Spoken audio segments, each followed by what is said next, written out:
बड़ा अधिकारी हो, उसके हर पंक्ति को गीता और कुरान मानेगा, उसको जो पवित्र मानेगा और उसको अच्छा से उसका समर्थन करेगा, क्योंकि प्रक्रिया के तहत तो आई है ना। हम लोग के पास ऐसा कोई अधिकार तो है नहीं कि उसका विरोध करें।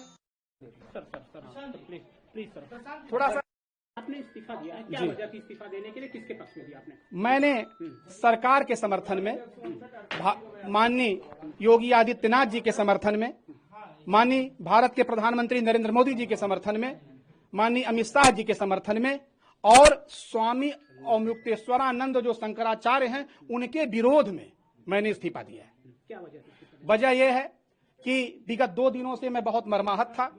उनके अनर्गल प्रलाप को, उनका जो अनर्गल प्रलाप था हमारे प्रदेश के मुख्यमंत्री जी के खिलाफ, हमारे भारत के प्रधानमंत्री के खिलाफ, वो मुझे बर्दाश्त नहीं हुआ। और चूंकि मैं उत्तर प्रदेश कर्मचारी नियमावली में बंधा हुआ एक व्यक्ति हूं, उत्तर प्रदेश सरकार के द्वारा दिए गए वेतन से मेरा परिवार चलता है, तो मेरा ये कर्तव्य नहीं है कि मैं केवल उसकी रोटी खाऊं और चैन की बंसी बजाऊं। मेरे अंदर भी एक दिल है, मैं यंत्र नहीं हूं, मैं रोबोट नहीं हूं। और मुझे लगा कि मेरे राज्य का, मेरे माननीय मुख्यमंत्री का, मेरे माननीय प्रधानमंत्री का अपमान किया जा रहा है, तो मैंने ये कठोर निर्णय लिया और मैंने इस्तीफा दे दिया। किसको दिया इस्तीफा? मैंने इस्तीफा महामहिम राज्यपाल जी को द्वारा उचित माध्यम से दे दिया।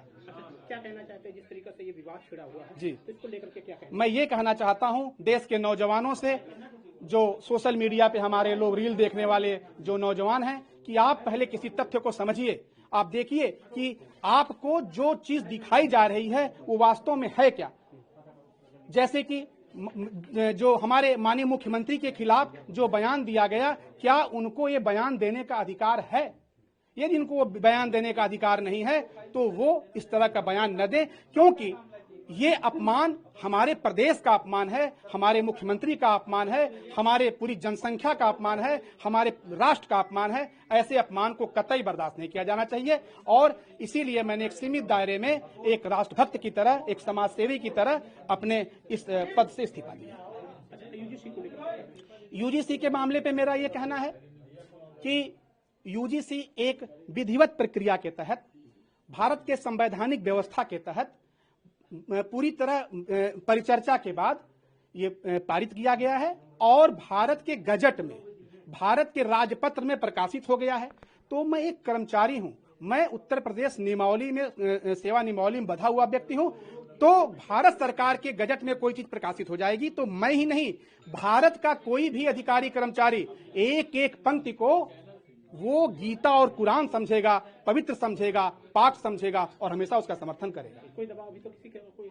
निश्चित रूप से दबाव तो कोई नहीं है, लेकिन मैं जानता हूं कि विरोधी शक्तियां कुछ हमारे खिलाफ साजिश कर सकती हैं, हमको किसी भी तरह का जो है नुकसान भी कर सकती हैं, क्योंकि ये बदहवास जो लोग होते हैं वो कोई न कोई नुकसान तो कर ही सकते हैं। लेकिन चलिए, अब तो आगे बढ़े हैं।